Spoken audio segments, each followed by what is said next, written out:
এত বড় সাহস! আমার মেয়েকে যে অপমান করেছে, আমি তাকে শাস্তি দিতে চাই। এত বড় সাহস! আমার মেয়েকে যে অপমান করেছে, আমি তাকে শাস্তি দিতে। বন্ধুরা, এটাই ভাবতেছেন একই ক্লিপ কেন দুইবার দেখালাম? মিলাতে চেষ্টা করতেছি এই ডায়লগগুলা কোথায় শোনা যায়। আমি অনেক চিন্তার পর মিলিয়ে দেখলাম ডায়লগগুলা শুধু যাত্রা গানেই পাওয়া যায়। কি করা যায় বলো তো? একটা জিনিসই করা যায়, সেটা হলো আপনাদেরকে জাদুঘরে রাখা যায়, নয়তোবা চিড়িয়াখানায় রাখা যায়।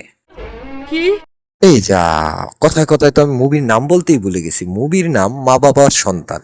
আর এই মুভি যে ডিরেকশন দিয়েছে তার নামটা আমি না, মাজাহার ভাই বলবে, একদম সগৌরবে বলবে। Digital technology movie maker director A R Mukul Netrabadi পরিচালিত। মুভির একটা দৃশ্যে দেখা যায় নায়িকা গাড়ি দিয়ে আসতেছে, আর সেই গাড়ির কাদা গিয়ে নায়কের গায়ে লাগে, আর নায়ক তখন রেগে গিয়ে নায়িকার গায়ে কাদা দেয়। নায়িকার গায়ে কাদা দিলে নায়িকা যখন তার বাবার কাছে বিচার দেয়, সেই বিচারে দেখেন কি বিচারটা হয়। বিচারে নায়িকার বাবা নায়ককে গাছের সাথে বেঁধে বেদম পিটানো দেয়। এমন পিটায় যে একদম কি বলবো। তারপর যে বিচারটা করে সেইটাই হলো হাসির। তোর মুখে যেভাবে কাদা মাখাইছে, তুই ওর মুখে কাদা মাখায় দে।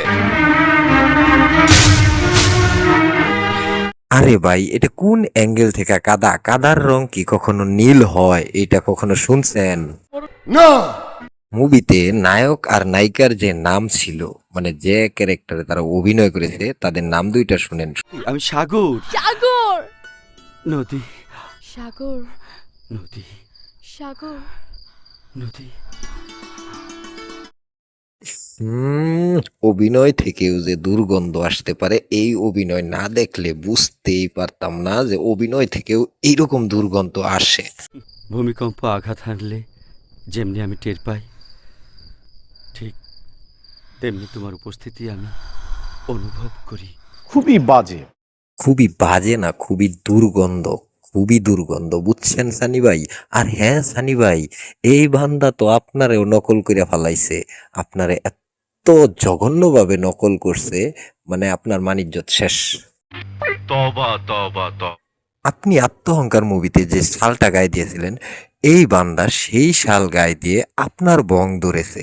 সে ভং ধরেছে, আপনার ভং ধরে এরকম ভাবে গান গেয়েছে। এটাও কি মেনে নেওয়া যায়? না না, কাজটা ঠিক হয়নি। দুর্গন্ধ অভিনয়ের পাশাপাশি এই মুভিতে দুর্গন্ধ কিছু দৃশ্য আছে, মানে সেই দুর্গন্ধ না, দুর্গন্ধ দৃশ্যগুলো দেখলে আপনি হাসবেন। ছি, না স্যার। এই লোক গ্রাম থেকে শহরে আসে, শহরে আসার পর শহরের রাস্তা দিয়ে উনি হেঁটে যাচ্ছে এক সাইড দিয়ে। কেন এভাবে ওনাকে গাড়ির সামনে আসতে হবে সেই জিনিসটা আমার মাথায় ঢুকলো না। আর গাড়িটা উনার গায়ে লজিক্যালি দেখান আমাকে, কোনো সময় কি গাড়িটা স্পর্শ করছে? এইভাবে কথা কইতাছ কেন? এইভাবে কথা বলবো না কিভাবে বলবো? আপনারা এ আর মুকুল নেত্রবাদী পরিচালক, সেই পরিচালকের সিনেমায় কাজ করবেন, এই ধরনের যাত্রাপালা মতো সিনেমায় কাজ করবেন, এই ধরনের দুর্গন্ধ অভিনয় করবেন, তাহলে কিভাবে বলবো একটু বলবেন? Sorry, I am very sorry. Background music, উফ কি বলবো, ব্যাকগ্রাউন্ড মিউজিকটা যে ছিল কি দুর্দান্ত মিউজিক ছিল। যে ব্যাকগ্রাউন্ড মিউজিক আমরা প্রাচীনকালে বাংলা সিনেমাতে শুনে আসতাম, সেই ব্যাকগ্রাউন্ড মিউজিকই ছিল এই মুভিতে। আর কত নায়িকার সাইকেল চালানোর ভং দূরে পড়ে গিয়ে পায়ে ব্যথা পাওয়া, আবার নায়ক এসে দৌড়ে বাঁচানো, তারপর নায়ক নায়িকার প্রেম, মানে নায়িকা নায়কের প্রেমে পড়ে যায়, তারপর নায়ককে নায়িকা প্রপোজ করে, ওমর সানি স্টাইলের শাল গায়ে দেওয়া, এইসব আর কত দেখতে হবে আমাদের। মেনে নিলে সবই সম্ভব। অনেক দিন পর বড় পর্দায় কামব্যাক করা ইলিয়াস জাবেদ, উনাকে দেখলে মনে হয়েছে উনি ঠোঁটে লিপস্টিক পরেছেন। মাশাআল্লাহ, সুবহানাল্লাহ। ও আর হ্যাঁ, এই এম আর মুকুল নেত্রবাদী কিন্তু সাহসী হিরো আলম এই মুভির পরিচালকও ছিলেন। উনি কিন্তু মাস্টার মেকার পরিচালক। শালা 2 নম্বরই কোম্পানির 1 নম্বর চিটার। তো বন্ধুরা, এই দুর্গন্ধ মুভির যে কথাগুলো বললাম, মুভিটাকে নিয়ে আপনাদের কাছে ভিডিওটা কেমন লাগছে জানাবেন কমেন্ট করে।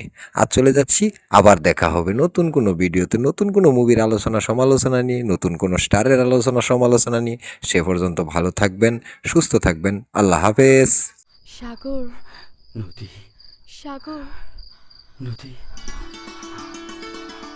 তবা তবা তবা